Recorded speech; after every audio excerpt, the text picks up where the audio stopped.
इस तरह खड़े रहने से अच्छा है कि हम कुछ करें। मगर ऐसी हालत में क्या कर सकते हैं हम? मैं एक काम करता हूँ, मैं इन सारे टेलीफोन्स के तार काट देता हूँ। यही ठीक रहेगा, इससे वो फोन भी नहीं कर सकेगा। मैं यहाँ नजर रखती हूँ, तू जल्दी से वो तार काट ले। चल।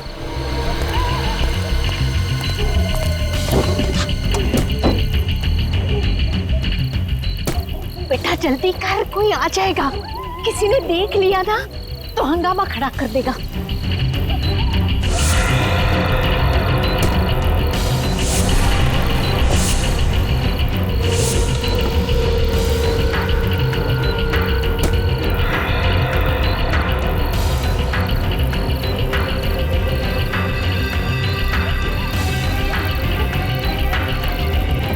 जल्दी कर।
डॉक्टर आलोक। जी सर। डॉक्टर, क्या ये वही हैं जिन पर हमला हुआ था? सिर में 4 गहरी चोटें हैं सर। गनीमत है कि बच गई, नहीं तो इनकी हालत तो बहुत खराब है सर। इनके कोई रिश्तेदार वगैरह आए क्या? नहीं सर, अभी तक तो कोई नहीं आया सर। क्या लगता है आपको कब होश में आएंगी ये? सर लगता है कि इन्हें होश आ रहा है सर। अब आप कैसा फील कर रही हैं आंटी?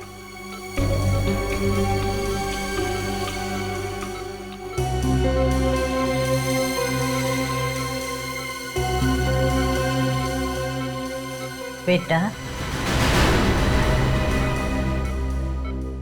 अभिजीत बेटा, क्या तुम जानते हो इन्हें?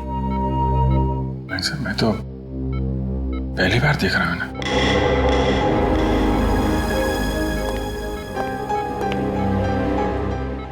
जिस तरह से तुम्हें पुकार रही है ऐसे लगता कि ये तुम्हें पहले से जानती है। पता नहीं सर, मुझे तो कुछ याद आ नहीं रहा है। मैंने इन्हें कहाँ देखा है? देखो अभिजीत, हो सकता ये तुम्हारी याद का हिस्सा हो जो तुम भूल चुके हो। तुम्हें कुछ याद नहीं आ रहा है? नहीं सर। अभिजीत बेटा, देखो अभिजीत, वो तुम्हें अपना बेटा मानती है। तुम भी उसे अपनी माँ समझ के उसके साथ थोड़ी बातें करो, पूछो, देखो कुछ इंफॉर्मेशन मिलती है क्या।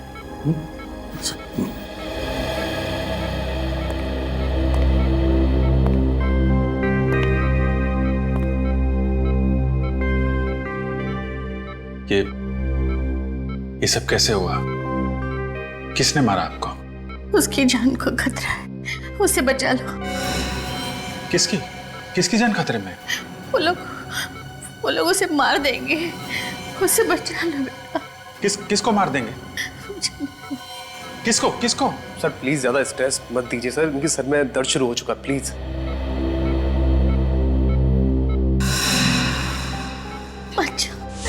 मेरे बेटे, आप कौन है?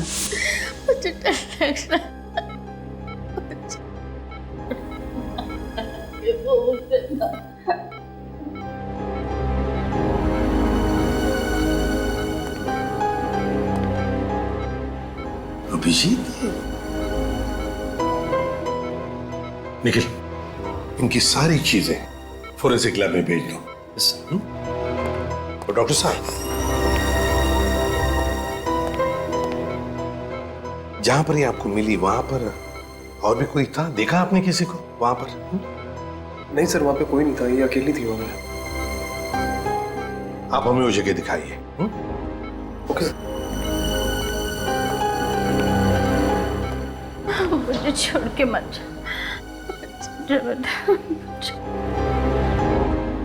अभिजीत, मुझे लगता है तुम इन्हें अपने घर ले जाओ। यहां पर शायद इनकी जान को खतरा हो सकता है।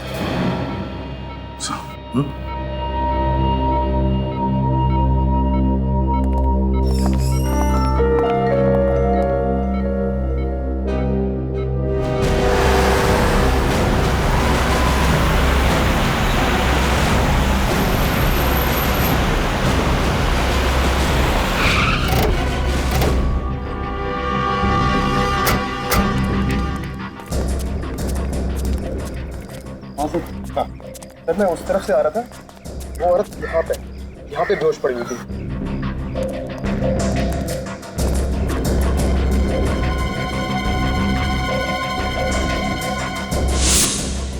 सिर्फ इतना थोड़ा सा खून?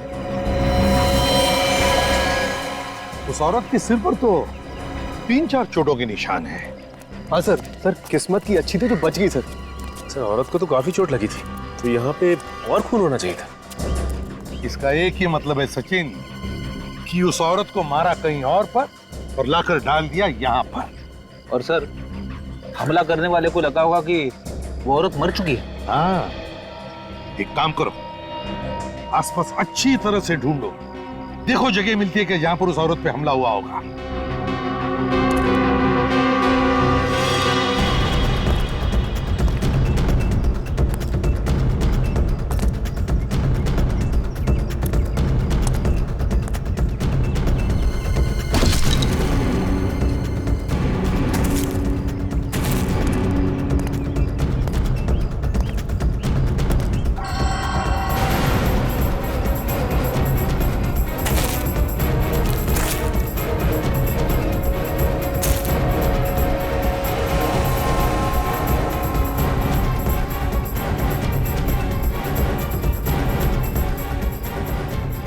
सर, हाँ, सर ये पर्स मिला है सर, शायद उसी औरत का होगा। क्या है पर्स में?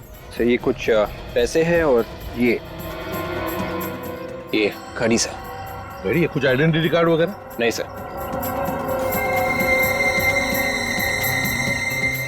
ओह, इस घड़ी के पीछे ये जो निशान बना है वो ज्यादातर किसी खास मौके पर ही बनाया जाता है, या फिर किसी ने स्पेशल ऑर्डर दी हो तो। फिर तो सर इस घड़ी की कंपनी से पूछताछ करेंगे तो पता चल जाएगा ये घड़ी किसकी है। तो फिर करो पूछताछ, लगाओ पता। अभिजीत, अब तबीयत कैसी है? तबीयत तो ठीक है, मगर कुछ याद नहीं है। कौन है, कहाँ से आई हैं, किसने मारा, कुछ भी याद नहीं है। अच्छा, इनके कपड़ों पे जो खून मिला था उसे डॉक्टर सालोंके ने चेक कर लिया है। उसमें 2 अलग-अलग तरह के खून हैं। क्या? 2 तरह का खून है? एक तो इन्हीं का है, दूसरा न जाने किसका है। सर मतलब इनके अलावा किसी और पे भी हमला हुआ है वहां पे? मतलब किसी और की जान भी खतरे में है, या फिर उसे मार दिया गया है। अभिजीत, इनसे पूछने की कोशिश करते हैं, शायद कुछ बता दें।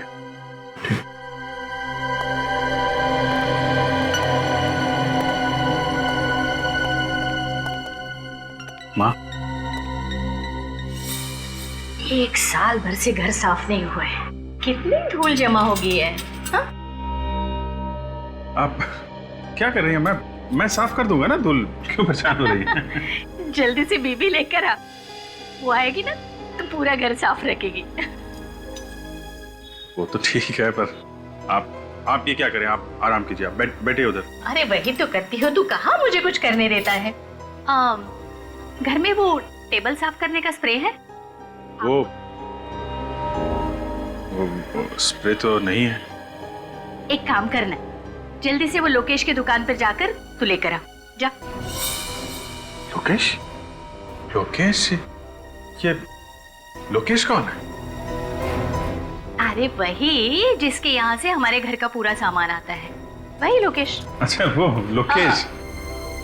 ओके, जिसके यहाँ से घर का सामान आता है। ये अगर इस लोकेश की दुकान में पता चल जाए तो फिर इनके बारे में भी पता चल सकता है। सर इंटरनेट से पता चल जाएगा कि आसपास के एरिया में लोकेश नाम की दुकान कहाँ पे है। ठीक है, जल्दी से चेक करो।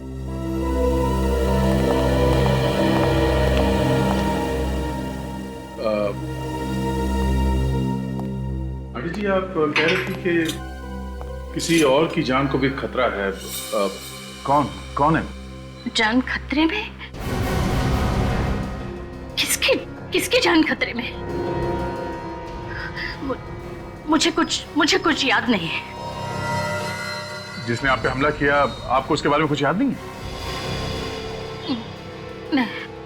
नहीं, मुझे उस आदमी के बारे में कुछ मत पूछो, मुझे डर लगता है मुझे। कुछ मत पूछो मुझे उसके बारे में, कुछ मत पूछो। सर इस तरह की घड़ियां तो हमारी ही कंपनी बनाती है। ये जो लोगो बना हुआ है घड़ी के पीछे, ये आपकी सभी घड़ियों पे होता है? सर ये लोगो सिर्फ स्पेशल घड़ियों के लिए ही बनाया गया था। किसके लिए बनाई थी आपने ये घड़ियां और कब? सर अभी पिछले साल ही एक कंपनी के लिए हमने 100 घड़ियां बनवाई थी। किस कंपनी ने बनाई थी ये 100 घड़ी? The shopping centre. जरा इसका एड्रेस दीजिए। जी सर।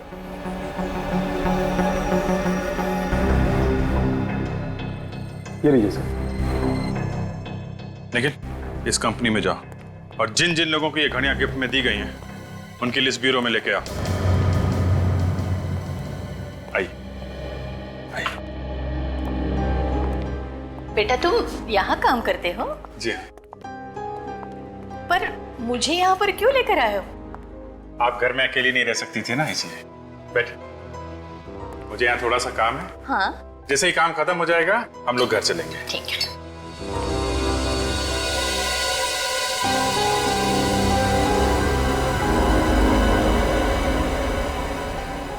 ये गन की फोटो दीवार पर क्यों लगी है यहाँ पर?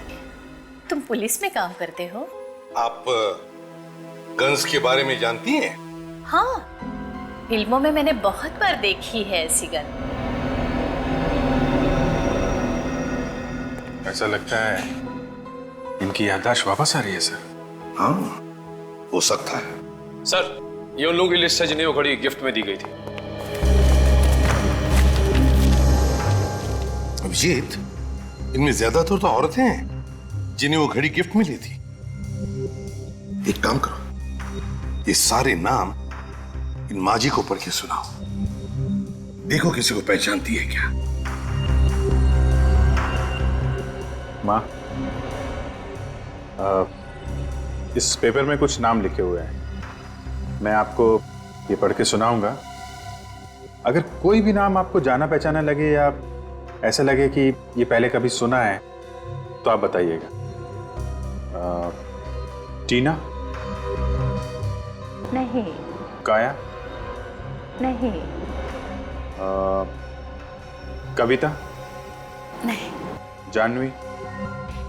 नहीं। मालविका? मालविका? हाँ, मालविका। मालविका ये तो मेरा नाम है, पर तुम मेरा नाम बार बार क्यों ले रहे हो? एक मिनट सर, ये मालविका के नाम के आगे जगह का भी नाम लिखा हुआ है, कमला नगर। कमला नगर? अभिजीत एक काम करते हैं, इस कमला नगर में पता लगाते हैं लोकेश की दुकान कहां पर है। उस दुकान के आसपास ही इस माजी का घर होगा।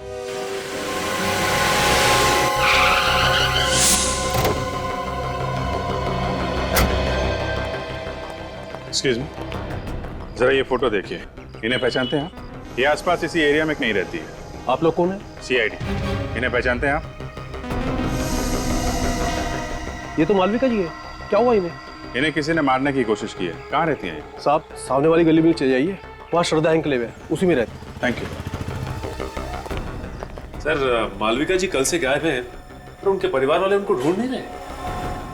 कोशिश तो कर ही रहे होंगे, क्या पता अभी भी ढूंढ ही रहे हैं। आप लोग कौन है? अरे अभिजीत बेटा, तुम यहाँ अचानक? आप पहचानते हैं मुझे? आओ अंदर आओ, मजाक बंद करो, तुम्हारी पुरानी आदत है। ये आपने इनकी बात का जवाब नहीं दिया। आप कैसे जानते हैं? भाई बहुत दिनों के बाद मिले ना, इसलिए भूल गए होंगे। ये देखो अभिजीत, मेरा बेटा प्रीतम। प्रीतम? प्रीतम मेरा बेटा, तुम्हारा दोस्त। अरे बचपन में तुम साथ साथ खेला करते थे, एक साथ पढ़ते थे। ये लोग मुझे जानते हैं, तभी मालविका जी मुझे बेटा कह रही थी। अभिजीत बेटा, अब माफ करना अंकल, मुझे कुछ याद नहीं आ रहा है। याद नहीं आ रहा है? पर क्यों बेटा? वो ऐसा है कि अभिजीत सर को सिर में काफी साल पहले चोट लग गई थी, इसलिए बचपन का उन्हें कुछ भी याद नहीं। लेकिन उसे कुछ याद ही नहीं आता सर, यहाँ तक कि अपना नाम भी भूल गया हूँ।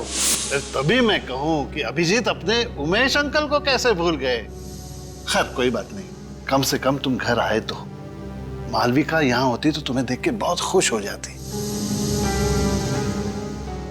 पर बेटा, वो कल रात से गायब है। आप परेशान मत होइए अंकल, मालविका जी हमारे पास है। आपके पास है? शुक्र है भगवान का कि वो सेफ है। मालविका जी को कोई मारना चाहता था। हाँ? नहीं, आप घबराइए मत अंकल, वो अभी बिल्कुल ठीक है। हाँ, और मेरा बेटा प्रीतम, वो कहाँ है? आपका बेटा प्रीतम? हाँ, वो भी तो मालविका के साथ। सर, तो फिर प्रीतम कहाँ गया?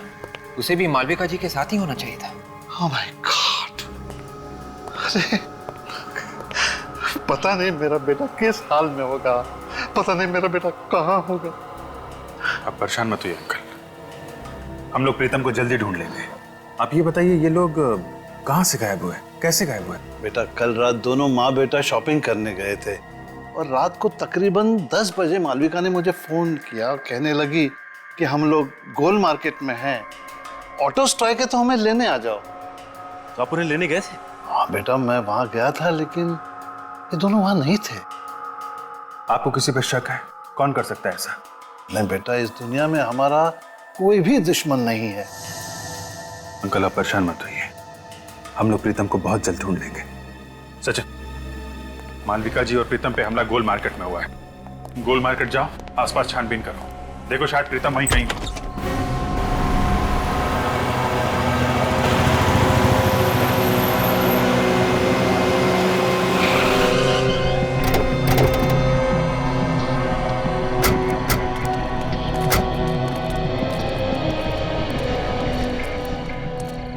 दस बजे तक तो सारी दुकानें बंद हो जाती हैं यहाँ पे। सर, ये दुकान खुली है सर, शायद इन्होंने कुछ देखा हो। दुकान आज खुली है तो शायद कल भी खुली हुई होगी, पूछते हैं इससे। अरे सुनिए भाई साहब, जरा ये फोटो देखिए। कल रात आपने इस औरत इस आदमी को यहाँ आसपास देखा ना? हाँ देखा था सर, कल रात ये यहीं पे खड़े थे। जब आप दुकान बंद कर रहे थे कल, तब ये लोग यहीं पर थे? हाँ सर, तभी दोनों फोन बूथ के पास ही खड़े हुए थे, शायद किसी का इंतजार कर रहे थे। ओह, थैंक यू। It's okay. इसका मतलब है जो कुछ भी हुआ यहाँ टेलीफोन बूथ के आसपास ही हुआ है। सर, इन पैसे मांगने वाले लोगों से पूछ के देखे, ये रात भर यहीं पे रहते। हाँ, शायद कुछ देखा हो। अरे सुनो भाई साहब, हेलो, सुनो, जरा उठिए उठिए, एक मिनट, उठिए उठिए।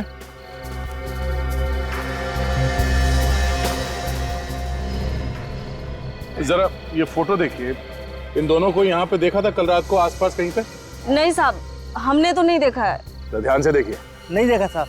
अच्छा, यहाँ पे कोई गड़बड़ हुई थी कल रात? कोई लड़ाई झगड़ा कुछ? नहीं साहब, कोई लड़ाई झगड़ा तो नहीं हुआ था, लेकिन कल रात किसी ने टेलीफोन खराब कर दिया था। फोन खराब कर दिया? वो हमारी बेचारी कांति का जरूरी फोन आने वाला था, वो भी बहुत परेशान थी। कौन सा जरूरी फोन आने वाला था? बुलाओ उसे। साहब वो तो अपना बोरिया बिस्तरा बांध के सुबह ही चली गई। क्या कमाल है, पीसीओ पे काम का कॉल आने वाला था इस कांति का, और ये पीसीओ अचानक खराब हो जाता है और ये कांति बोरिया बिस्तर बांधकर यहां से गायब हो जाती है। मामला कुछ और ही है। जहां पे मालविका जी बेहोश पड़ी थी वहां पे फिर से चल के देखते हैं।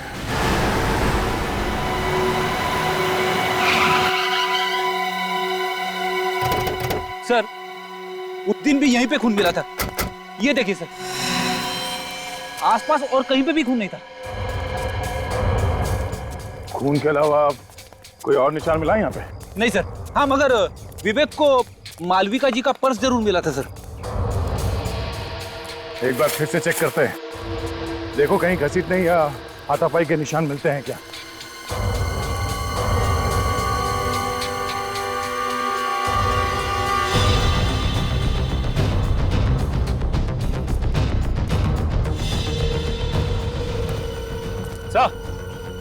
यहाँ से किसी को जंगल में घसीटा गया है सर, घसीटने के निशान। तो इसी तरफ ढूंढते हैं, शायद कोई सबूत मिल जाए।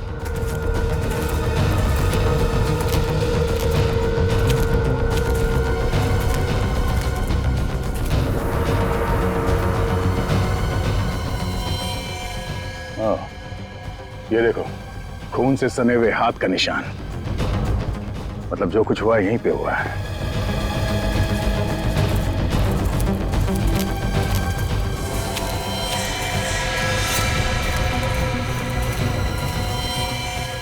मेरा बेटा प्रीतम। सर ये तो प्रीतम है, मालविका जी का बेटा। अभी जिंदा है मगर बेहोश है, इसे जल्दी से हॉस्पिटल लेके जाना पड़ेगा। उठाओ इसे। संभाल के। तो लगता है मालविका जी इसी के बारे में बात कर रही थी कि इसकी जान खतरे में। दोनों को मारने की कोशिश की और फिर यहाँ पे लाके फेंक दिया।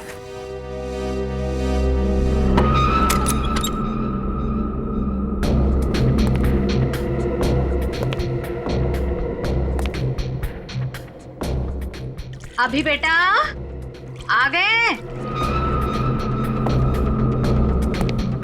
क्या हुआ, बोलते क्यों नहीं? अच्छा बैठो बैठो, मैं चाय लेकर आ रही हूँ तुम्हारे लिए।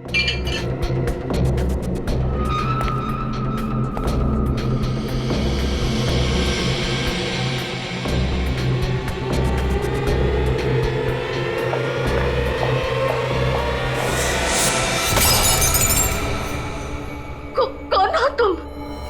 तुम्हारी मौत। क्यों मारना चाहते हो मुझे? सवाल जवाब बन।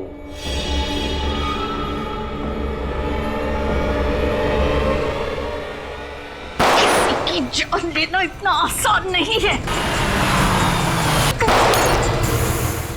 आपने घर में से गोली की आवाज? गोली की आवाज? मेरे तो कमरे में कांस्टेबल रखा था और गन मेरे पास है। चंदू, चंदू, चंदू, जिंदा है। चंदू,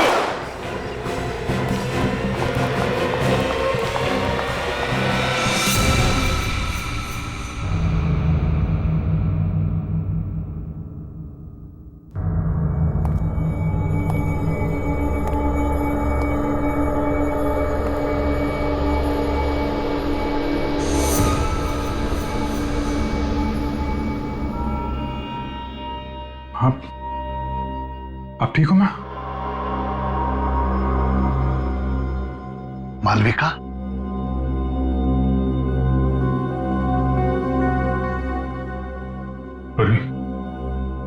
संभालो ना। जी भैया।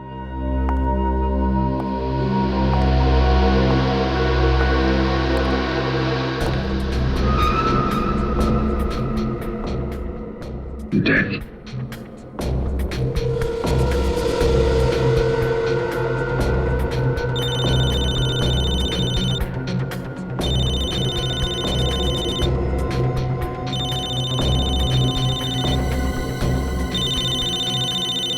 दया का नंबर?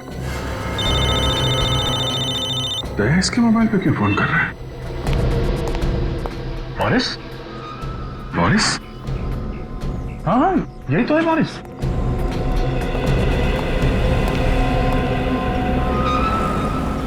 ये क्यों मारना चाहते हो मालविका जी को? अरे लेकिन तुम इसे कैसे जानते हो? अभिजीत, जहाँ पे मालविका जी पे हमला हुआ था वहाँ पे एक पब्लिक टेलीफोन बूथ है। उस टेलीफोन बूथ पे इस बोरिस ने काफी बार कॉल किए थे। इसने पीसीओ में फोन किया?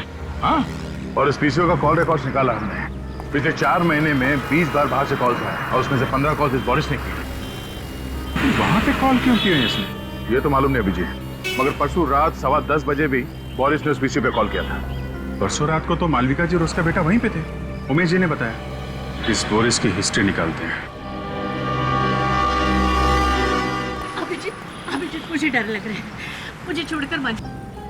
आंटी जी, मैं हूं ना आपके साथ, आप डरिए मत। मुझे सचमुच डर लग रहा है।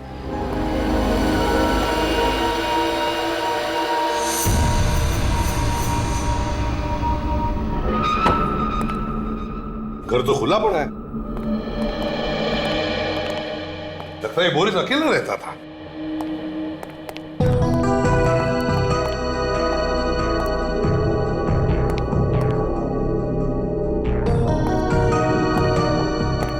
सर, अलमारी खुली पड़ी है सर, और कपड़े भी इधर उधर किए गए हैं। हाँ, विवेक एक काम करो, एक आध पड़ोसी को लेकर आओ इधर। रेडी? सचिन, घर की अच्छी तरह से तलाशी लो, देखो कुछ मिलता है क्या।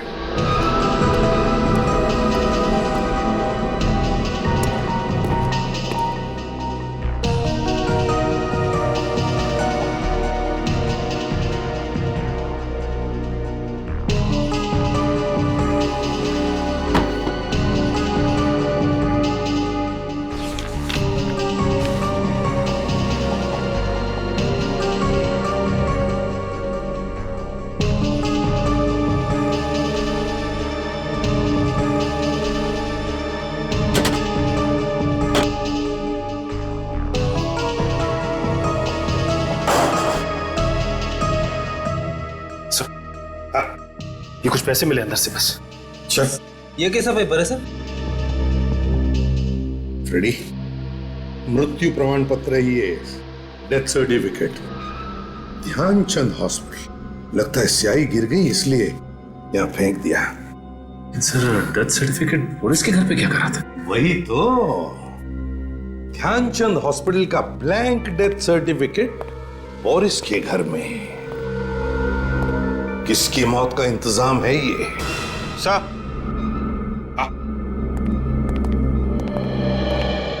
नमस्ते। नमस्ते। देखिए, हम बोरिस के बारे में कुछ पूछताछ करना चाहते हैं। मेरा मतलब है, बोरिस को कौन कौन मिलने आता था? क्या आपने किसी को देखा है यहाँ आते जाते हुए? वैसे मैंने एक लड़की को कल देखा था आते हुए। कैसी लड़की? मेरा मतलब है, कैसे दिखती थी वो लड़की? दूर से देखा था, कुछ याद नहीं आ रहा। फिर भी जरा याद करके देखो। सर, हाइट उसकी कोई 5.5 फीट के आसपास थी और बाल लंबे थे, और हाँ, रंग सांवला था। ये हुलिया तो कांति का है, वो जो टेलीफोन बूथ के आसपास पैसे मांगती है। कांति? अच्छा, क्या आप बता सकते हैं ये बोरिस काम क्या करता था? सर, एक हॉस्पिटल में वो वार्ड बॉय का काम करता है। Oh, Dhyanchand hospital. Excuse me, 2 minute है आपके पास? क्यों? ये डेथ सर्टिफिकेट है। नाम तो हमारे हॉस्पिटल का ही लिखा हुआ है। ये हमें आपके यहाँ का वार्ड बॉय है बोरिस, उसके घर में मिला था। होगा, मुझे क्या मालूम? मालूम नहीं कैसे? तुम्हारे हॉस्पिटल का डेथ सर्टिफिकेट बोरिस के घर में कैसे गया? मालूम नहीं तुम्हें? बोरिस के घर में क्या हो रहा क्या नहीं हो रहा, ये मुझे कैसे मालूम हो सकता है?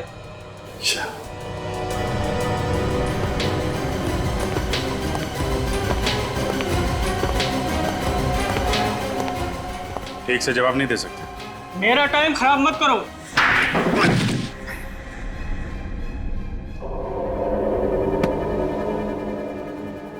तो इंचार्ज है ना यहाँ का? हाँ। टेस्ट सर्टिफिकेट बनाना तुम्हारा काम है? हाँ। हैं? हाँ। टेस्ट सर्टिफिकेट्स की फाइल कहाँ है?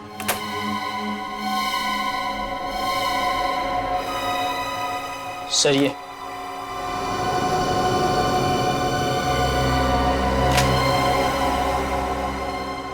किसने बनाई ये डेथ सर्टिफिकेट्स? सर बोरिस ने बनाए थे सर। मुझे कुछ नहीं मालूम सर। उसने मुझे पैसे दिए थे सर सर्टिफिकेट बनाने के, लेकिन ये लोग इस हॉस्पिटल में नहीं मरे थे सर। तो फिर कहाँ हुई है मौत? मुझे नहीं पता सर, मगर बोरिस चाहता था कि इनके डेथ सर्टिफिकेट इसी हॉस्पिटल से इशू किए जाए। ये हॉस्पिटल क्या बोरिस चलाता था? हाँ? सर, हाँ? अजीब बात है, ये सब मरने वाले सर एक ही कंपनी में काम करते थे, जेल्टा। ये क्या चक्कर है? हाँ? मुझे कुछ नहीं पता सर। 3 और सर्टिफिकेट थे, वो लोग भी इसी कंपनी में काम करते थे। तो कहाँ है वो 3 सर्टिफिकेट्स? दिखाओ। सर वो तो बोरिस ने जला दिए। अरेस्ट करो इसे, अरेस्ट करो। चलो। अभिजीत, जेल्टा कंपनी से पूछताछ करो।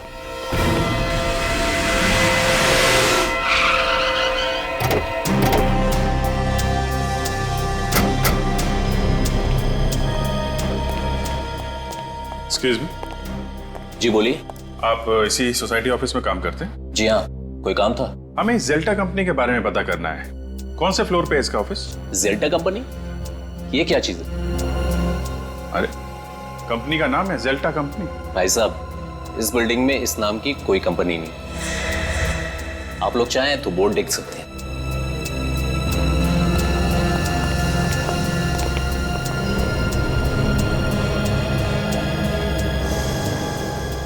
सर इस बोर्ड पे तो जेल्टा कंपनी का नाम ही नहीं है। 304 बोला था, 304 में डीएम पब्लिशर्स लिखा हुआ। मतलब ये जेल्टा कंपनी नकली है? नकली कंपनी, नकली डेथ सर्टिफिकेट। नकली डेथ सर्टिफिकेट बना के घूमता रहता था ये Boris. Sir in death certificates पे जितने भी नाम और पते हैं सब नकली हैं सर। सब नकली हैं? हाँ सर। है कौन ये लोग? हैं? और कहां पर है? जिंदा है भी या नहीं? पुलिस स्टेशन में चेक किया क्या? इनके गायब होने की कोई रिपोर्ट वगैरह लिखवाई गई हो? हाँ सर, पता किया। इन लोगों के गायब होने की कोई रिपोर्ट नहीं लिखवाई गई। टाई दोनों ने एक जैसी पहनी है, कीमती कपड़े हैं, काफी महंगे हैं, लेकिन इन्हें देख के ऐसा लगता नहीं है कि इतने महंगे कपड़े ये लोग खरीद सकते हैं सर। ये सारे के सारे लोग अमीर नहीं है, अमीर दिखाए गए हैं। सर कहीं ऐसा तो नहीं कि ये सारे लोग कांति के साथ के लोग हो? वो भी उसी दिन से गायब है जिस दिन मालविका जी पे हमला हुआ था।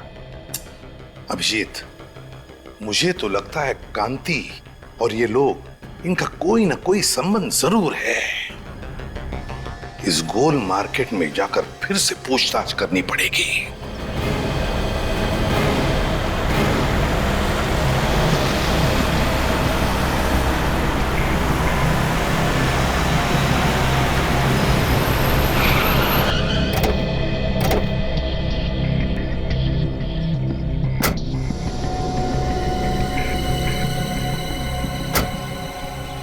जरा ये जगह देखिए, आप पहचानती है जगह को? हाँ, उस रात मैं इसी जगह पर थी। तो जरा सोच के बताइए यहाँ पर उस रात एग्जैक्टली हुआ क्या था? मैं अपने बेटे प्रीतम के साथ अपने पति का इंतजार कर रही थी। उसी वक्त इस फोन की घंटी बजी। फिर क्या हुआ?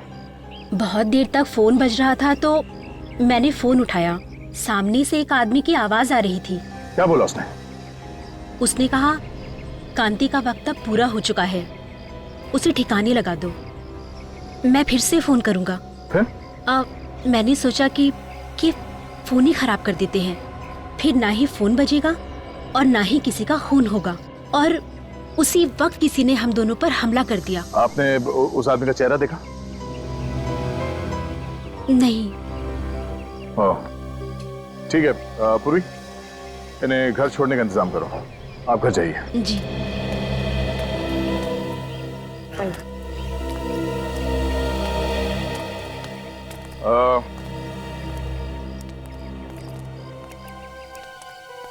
आप इन लोगों को पहचानते हैं? हाँ साहब, ये हमारे साथी थे। ये दूसरे देश गए हैं पैसा कमाने, बहुत पैसा कमाने। ये खुद बोले थे हमारे लिए पैसा भेजेंगे साहब। अच्छा, ये कांति भी बाहर गांव जाने वाली थी क्या? हाँ साहब। अच्छा, वो आदमी कौन है जो इन लोगों को बाहर गांव भेज रहा है? आप लोग जानते हैं उसको? Boris Boris Boris Boris? Sir Boris तो मर चुका है। हाँ, बोरिस के साथ कोई और भी मिला हुआ है। साहब, सुमति ने मिलवाया था सबको। कहाँ है सुमति? अभी अभी मैंने उसे टैक्सी स्टैंड पे देखा था। बहुत बहुत जल्दी में थी वो साहब। टैक्सी स्टैंड पे?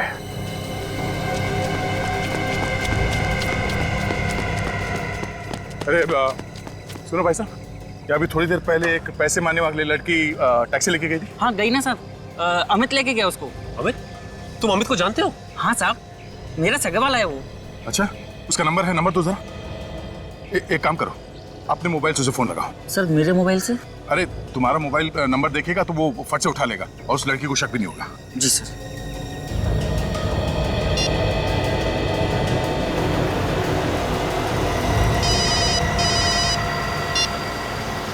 हेलो, बिना कुछ पूछे मेरी बात ध्यान से सुनो।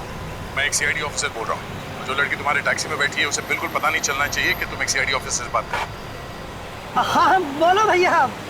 देखो, घबराओ मत, हिम्मत से काम लो।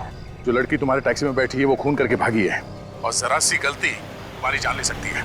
अरे ये तुम फोन पे किससे बात कर रहे हो? मैडम, गांव से फोन है, भैया से बात कर रहे हैं। पता है ना, गाड़ी चलाते समय फोन पे बात नहीं करते। हाँ मालूम है, घर से फोन आया है, घर की खैर खबर ले रहे हैं। डरो मत, मुझे ये बताओ तुम उस लड़की को कहाँ पे छोड़ने वाले हो? अरे भैया, हमारी टैक्सी में एक पैसेंजर बैठे हैं तो हमें उन्हें घोड़ा गोदाम छोड़ना है। हम आपसे बाद में बात करें भैया। तुम घर वाले से बात कर रहे थे या किसी और से? रुक गाड़ी रुक। फोन काट दिया। ये लो, तुम जाओ। वो उसको घोड़ा गोदाम में छोड़ने वाला है। लगता है सुमति को पता चल गया कि वो सीआईडी से बात कर रहा था। चलो। फिर तो उसकी जान को खतरा हो सकता है सर। हाँ, मैं जल्दी घोड़ा गोदाम पहुंचना होगा।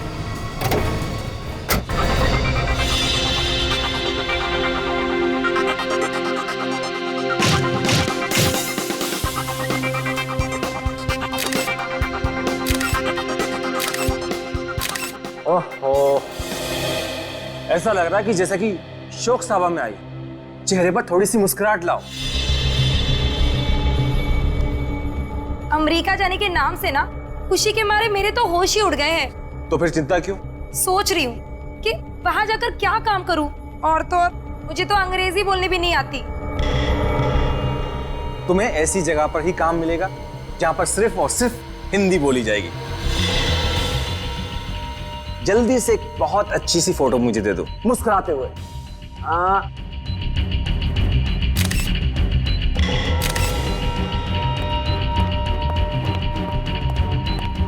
तुम फोटो ही खींचते रहोगे क्या? चलो निकलने की तैयारी करो। क्यों, क्या हुआ? सीआईडी वाले कुत्तों की तरह पीछे पड़े हुए हैं। ये सीआईडी वाले भी ना। तुम जल्दी से इसे निपटाओ और हाँ, देर मत करना, जल्दी करो। ठीक है, मैं अपना काम जल्दी से खत्म करता हूँ।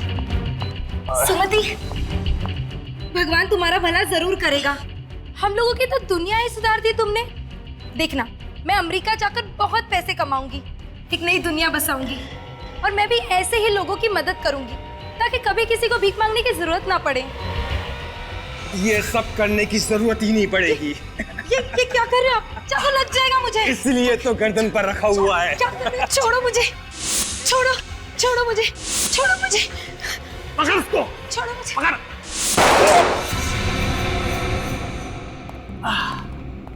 सीआईडी, तुम तो हमें छोड़ के आ गए।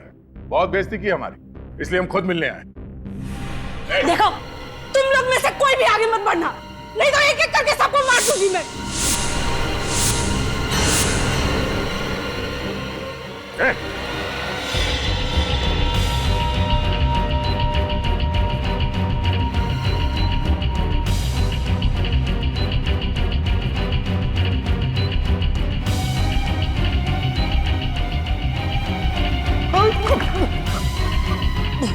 तू तो वही है ना जिसका इंश्योरेंस ऑफिसर गोल मार्केट में? हाँ, मैं वही हूँ। लेकिन सर, मैंने कुछ भी नहीं किया। जो कुछ भी किया सुमति ने किया है। हमारे सामने कांति को मारने वाला था और कह रहा है कि कुछ नहीं किया। झूठ बोल रहा है।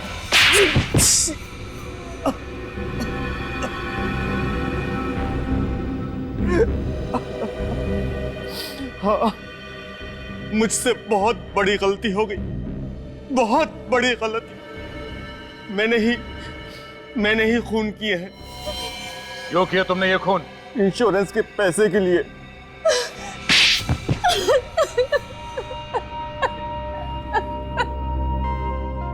और इस काम में सुमति तुम्हारा साथ देने लगी।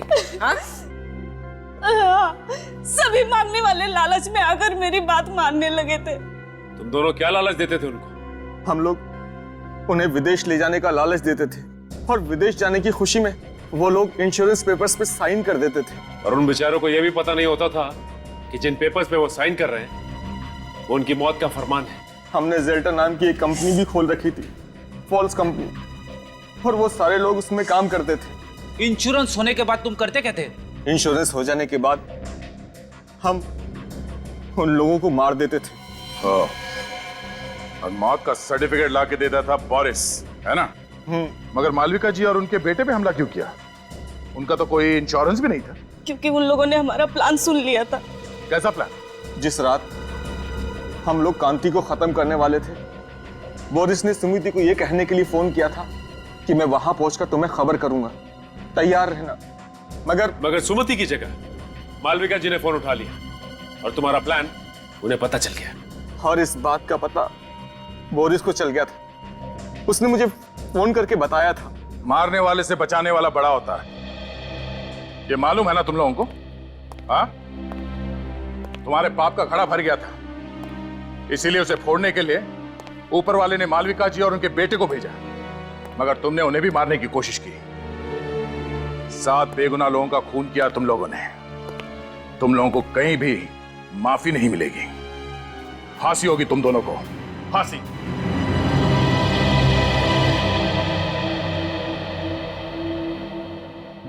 आंटी जी आप बिल्कुल परेशान मत होइए। डॉक्टर ने कहा है कि थोड़ा टाइम लगेगा, प्रीतम बिल्कुल ठीक हो जाएगा। अभिजीत बेटा, बहुत बहुत धन्यवाद आप सबका। आज मैं बहुत खुश हूँ। कम से कम मेरी बीवी और मेरा बेटा मेरे साथ तो है। ये क्या कर रहे हैं अंकल जी आप? सीआईडी वाले ना होते तो आज हम भी इस दुनिया में नहीं होते। आपने भी बहुत बहादुरी का काम किया आंटी जी। बस बस बस, आंटी कह के मुझे पराया मत कर। माँ कहना मुझे अच्छा लगेगा। वैसे भी तुम्हारे रूप में मुझे और एक बेटा मिल गया है। बेटा, पुरानी याद वापस आए या ना आए, तुम यहाँ जरूर आते जाते रहना। चलो भाई, इसी बहाने को चाय वाय हो जाए।